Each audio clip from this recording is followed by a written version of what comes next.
MTV news Kannada ವಾಹಿನಿಗೆ ಸ್ವಾಗತ. ಇಂದು ಸಂಜೆ 8 ಗಂಟೆಗೆ ಕೇಂದ್ರ ಕಚೇರಿಯಲ್ಲಿ ಎಸ್ಎಂಜೆ ಮಾನವ ಹಕ್ಕುಗಳ ಸಂಘದ ವತಿಯಿಂದ ಮಹತ್ವದ ಕಾರ್ಯಕ್ರಮವನ್ನು ಆಯೋಜನೆ ಮಾಡಲಾಗಿದೆ.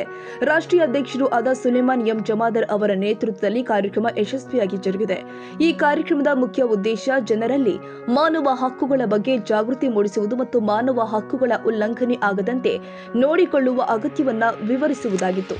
ಇನ್ನು ಕಾರ್ಯಕ್ರಮದಲ್ಲಿ ಮುಖ್ಯ ಅತಿಥಿಗಳಾಗಿ ನ್ಯಾಯವಾದಿಗಳು ಹಾಗೂ ಕಾನೂನು ಸಲಹೆಗಾರರು ಆದ ಶ್ರಾವಣ್ ಮಾರುತಿ ಕಾಂಬ್ಳೆ, ಸಂತೋಷ್ ಐಹೊಳೆ, ಆಸಿಫ್ ಜತ್ತಿ, ಸಂಗೀತ ಸಲಹೆಗಾರರು ಆದ ಜಾವೇದ್ ಮುಗಲ್, ಮುಕ್ತಿಯಾರ್, ತಹಸೀಲ್ದಾರ್ ಆಸ್ಮಾ ಅಂಡ್ಗಿ ಹಾಗೂ ರಾಷ್ಟ್ರ ಪ್ರಧಾನ ಕಾರ್ಯದರ್ಶಿ ಯಾಸ್ಮಿನ್ ಎನ್ ಅರಳಿಕಟ್ಟಿ, ಮಹಿಳಾ ರಾಷ್ಟ್ರೀಯ ಅಧ್ಯಕ್ಷರು ಉಪಸ್ಥಿತರಿದ್ದರು.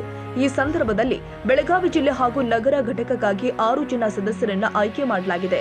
ನಜೀರ್ ಮಾಕಂದರ್ ಅವರನ್ನ ಜಿಲ್ಲೆಯ ಉಸ್ತುವಾರಿಯಾಗಿ, ಅನ್ವರ್ ಪಠಾಣ್ ಅವರನ್ನ ನಗರ ಕಾರ್ಯದರ್ಶಿಯಾಗಿ, ರಜತ್ ಹಟ್ಟಿವಳಿ ಅವರನ್ನ ನಗರ ಉಸ್ತುವಾರಿಯಾಗಿ, ಮಲ್ಲಿಕ್ ಜಾನ್ ನಾಯಕ್ ರವರನ್ನ ಜಿಲ್ಲಾ ಪ್ರಧಾನ ಕಾರ್ಯದರ್ಶಿಯಾಗಿ, ಖಾಲಿದ್ ಮನಿಯರ್ ಮತ್ತು ಅಸಲಾಂ ಅವರನ್ನ ಸದಸ್ಯರಾಗಿ ಆಯ್ಕೆ ಮಾಡಲಾಗಿದೆ.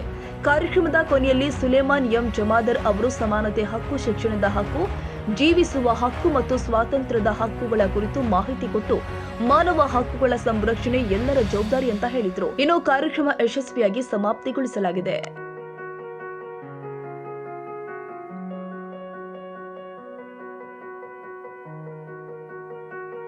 ತಾಜಾ ಸುದ್ದಿಗಾಗಿ ಎಂಟಿವಿ ನ್ಯೂಸ್ 24x7ಗೆ ಸಬ್ಸ್ಕ್ರೈಬ್ ಮಾಡಿ ಮತ್ತು ಬೆಲ್ ಐಕಾನ್ ಅನ್ನು ಒತ್ತಿ. ತಪ್ಪದೇ ಲಿಂಕ್ ಶೇರ್ ಮಾಡಿ.